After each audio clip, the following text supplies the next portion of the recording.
In the heart of Russia lies a city of paradox and poetry, a place where onion-domed cathedrals kiss the sky, while underground palaces carry millions each day, where Tsars once ruled in opulence, and revolutions echoed through marble streets. This is Moscow, a city that doesn't whisper. Its history declares it. You don't just visit Moscow, you feel it. In the cold bite of winter wind, in the thud of its metro cars, and in the warmth of strangers offering tea in a bustling cafe. Moscow was born in 1147, a wooden fortress by the river, a simple outpost that would become the beating heart of an empire. It has burned, rebuilt, conquered, and risen again. Mongols came, Napoleon came, the Nazis came, and still, Moscow stood. Here, every street is a chapter, every square, a stage for history. Start at the center, Red Square, not just a landmark, but a living symbol. To one side, the elegant gum department store. To another, Lenin, silent and preserved in stone. And ahead, St. Basil's Cathedral, a surreal masterpiece of color and spires, commissioned by Ivan the Terrible. Built with such beauty, legend says he blinded the architects to keep it one of a kind. Just beyond lies the Kremlin, a fortress and palace, cathedral and command center within its walls. Centuries of power, faith, and politics.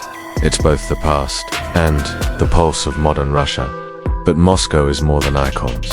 Walk its streets and you'll meet its many faces. The charm of Arbor Street, alive with artists, musicians, and poets. The grandeur of Victory Park, honoring sacrifice and resilience. The serenity of Novodevichy Convent, once a refuge for royal women, now a fairy tale in stone. And if you drift along the Moskva River at dusk, you'll see a city wrapped in gold and reflection. And then there's the future, the shimmering skyline of Moscow City, glass towers rising above the old world, bold, brilliant, and ambitious.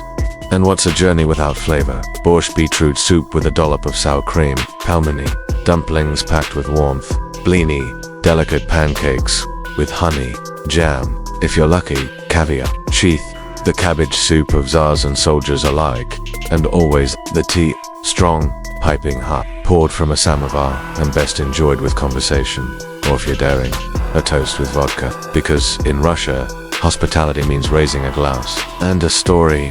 Want to uncover secrets? Head to Ismailovsky Market, a treasure trove of folk art, Soviet relics, and hand-painted dolls. Or venture deep below the city to Bunker 42, a Cold War hideaway buried beneath the streets.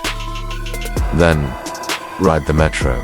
Yes, the metro, because in Moscow, the underground is a masterpiece. Stations like Komsomolskaya and Mayakovskaya dazzle with chandeliers, mosaics, marble halls, each one a tribute to Soviet pride, frozen in time. And Moscow, too, changes with time and seasons. Winter wraps it in snow and silence, as skaters twirl in Gorky Park. Spring brings blossoms and the smell of fresh earth. Summer pulses with life, music, light, and long golden evenings. Autumn is pure poetry. Trees ablaze in amber and crimson. Every season, Moscow reveals a new face, a new mood, a new story. And to experience it fully, come prepared. Download a translation app, learn a few phrases. Spasibo, thank you. Pajaluista, please. They go a long way here. Use the metro. It's fast, cheap, and legendary. Visit in spring or fall for perfect weather and fewer crowds. And don't rush. Moscow rewards the patient traveler, because Moscow isn't just a city. It's a world. It's where emperors dreamed, where revolutions roared, where writers, warriors, and dreamers walked. It's a place of contradictions. Proud yet humble, grand yet intimate, frozen in time, and racing toward the future. You don't just pass through Moscow, you carry it with you. Its stories, its scars, its splendor. Moscow, mysterious, majestic, unforgettable. Moscow doesn't just show you history, it breathes it. Every brick, every bridge, every boulevard, it's layered with stories. But beyond the grandeur, there's another rhythm. The rhythm of its people. Muscovites are resilient, shaped by frost and fire, yet full of warmth beneath the surface. Ask for directions, and you might get a full itinerary. Mention poetry, and a stranger may recite Pushkin by heart. Because here, Literature isn't just studied, it's lived. This is the city of Tolstoy, of Chekhov, of Dostoevsky, where every alley could be a setting from War and Peace, where every soul seems to carry a novel inside. You'll feel it in the libraries, where silence hums with intellect, in the quiet corners of the metro, where someone still reads a thick paperback on their commute, and in the theaters, where ballet and drama are not just art, they're legacy. The Bolshoi Theater,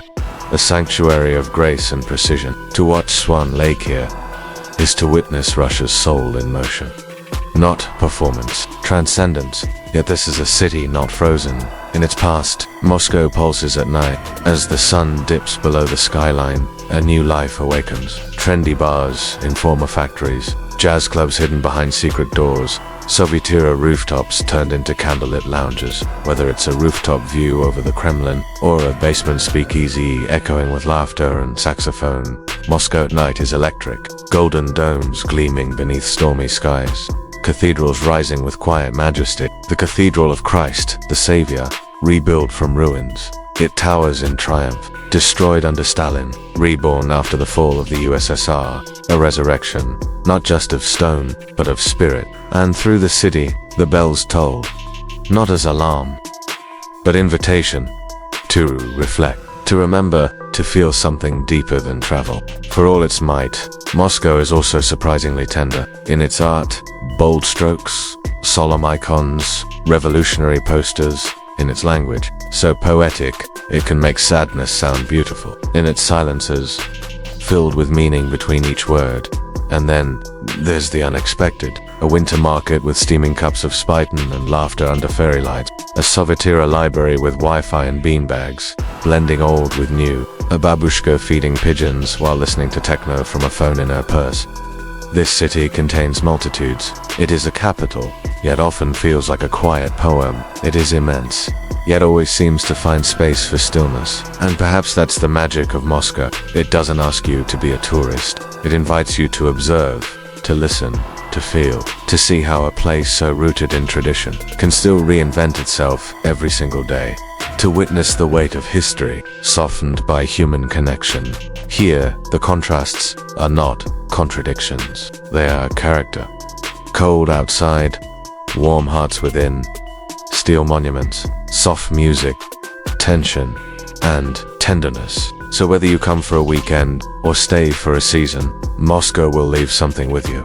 A melody, a memory, a moment, and long after you've gone, when the snow has melted off your boots, when the Russian words begin to fade, you'll find yourself remembering the shimmer of golden domes at twilight, the echo of footsteps in a silent square, the taste of borscht on a cold afternoon, and the feeling that, somehow, you were part of something timeless. This is Moscow, not just a destination, a reflection of humanity's past, present, and possibility.